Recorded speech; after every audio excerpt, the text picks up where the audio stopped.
Item ಯಾವುದೇ ಇರಲಿ try ಮಾಡಿ ಆಚಿ ಚಿಕನ್ ಮಸಾಲಾ. ಖಮೇನಿ ಸಾವಿನ ಬೆನ್ನಲ್ಲೇ ಅಲಿರೇಜಾ ಅರಾಫಿ ಹತ್ಯೆ ಆದ್ನ ಅನ್ನುವಂಥ ಪ್ರಶ್ನೆ ಈಗ.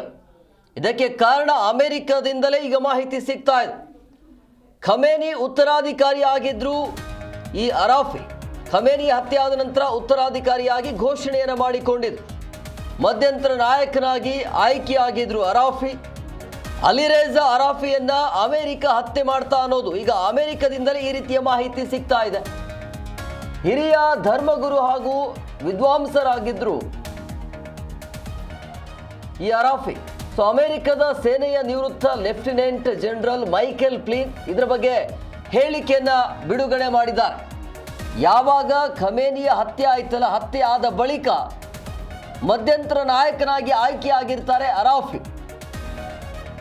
ಈಗ ಅಲಿರೇಜಾ ಅರಾಫಿ ಹತ್ಯೆ ಆಗಿದ್ದಾನೆ ಅಂಥೇಳಿ ಅಮೆರಿಕದಿಂದ ಮಾಹಿತಿ ಬರ್ತಾ ಇದೆ. ಇವರು ಅಂದರೆ ಅರಾಫಿ ಹಿರಿಯ ಧರ್ಮಗುರು ಹಾಗೂ ವಿದ್ವಾಂಸರಾಗಿದ್ದರು. ಯಾವಾಗ ಖಮೇನಿಯ ಹತ್ಯೆ ಆದ ಬಳಿಕ ಇವರು ಅಧಿಕಾರವನ್ನು ತೆಗೆದುಕೊಳ್ತಾರೆ. ಮಧ್ಯಂತರ ಸರ್ಕಾರವನ್ನು ರಚನೆ ಮಾಡೋದಕ್ಕೆ ಇವರು ಉತ್ತರಾಧಿಕಾರಿಯಾಗಿ ನೇಮಕ ಆಗಿರ್ತಾರೆ. ಬಟ್ ಈಗ ಅಮೆರಿಕ ಉತ್ತರಾಧಿಕಾರಿಯನ್ನೇ ಹತ್ಯೆ ಮಾಡ್ತಾ ಅನ್ನುವಂಥ ಪ್ರಶ್ನೆ ಈಗ.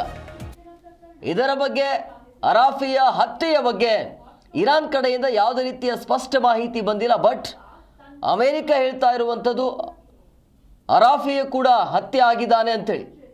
ಅಂದರೆ ಅಮೆರಿಕ ಇವ್ರನ್ನ ಟಾರ್ಗೆಟ್ ಮಾಡಿ ಹತ್ಯೆ ಮಾಡ್ತಾ ಅನ್ನುವಂಥದ್ದು. ಸೊ ಗೊತ್ತಿಲ್ಲ, ಬಟ್ ಅಮೆರಿಕದಿಂದ ಸಿಗ್ತಾ ಇರುವಂಥ ಮಾಹಿತಿ ಇದು.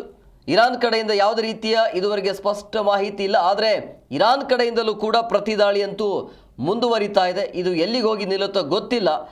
ಖಮೇನಿಯ ಹತ್ಯೆಯಾದ ಬಳಿಕ ಈಗ ಮತ್ತೆ ಮಧ್ಯಂತರ ಸರ್ಕಾರವನ್ನು ರಚನೆ ಮಾಡಿರುವಂಥ ಅರಾಫಿಯನ್ನು ಕೂಡ ಈಗ ಹತ್ಯೆ ಮಾಡಲಾಗಿದೆ ಅಂಥೇಳಿ ಅಮೆರಿಕ ಹೇಳ್ತಾ ಇರುವಂಥದ್ದು. ಸೊ ಹಾಗಾಗಿ ಅಮೆರಿಕ ಈ ರೀತಿಯ ಮಾಹಿತಿ ಕೊಟ್ಟಾದ ನಂತರ ಈಗ ಇರಾನ್ ಕಡೆಯಿಂದ ಖಚಿತ ಮಾಹಿತಿ ಬರಬೇಕು. ಬಟ್ ಇರಾನ್ ಕಡೆಯಿಂದ ಯಾವುದೇ ರೀತಿಯಾಗಿ ಈ ಅರಾಫಿಯ ಬಗ್ಗೆ ಮಾಹಿತಿ ಬಂದಿಲ್ಲ. ಸೊ ಅಮೆರಿಕ ಮತ್ತು ಇಸ್ರೇಲ್ ಕಡೆಯಿಂದನೂ ಕೂಡ ಈಗ ಜಂಟಿ ಕಾರ್ಯಾಚರಣೆ ಮುಂದುವರಿತಾ ಇದೆ. ಸೊ ಆ ಒಂದು ಮಿಸೈಲ್ ದಾಳಿಯಲ್ಲಿ ಅರಾಫಿ ಹತ್ಯೆ ಆದ್ನ ಅನ್ನುವಂಥ ಪ್ರಶ್ನೆ ಅಮೆರಿಕ ಕಡೆಯಿಂದ ಮಾಹಿತಿ ಇದೆ, ಬಟ್ ಇರಾನ್ ಕಡೆಯಿಂದ ಇಲ್ಲ.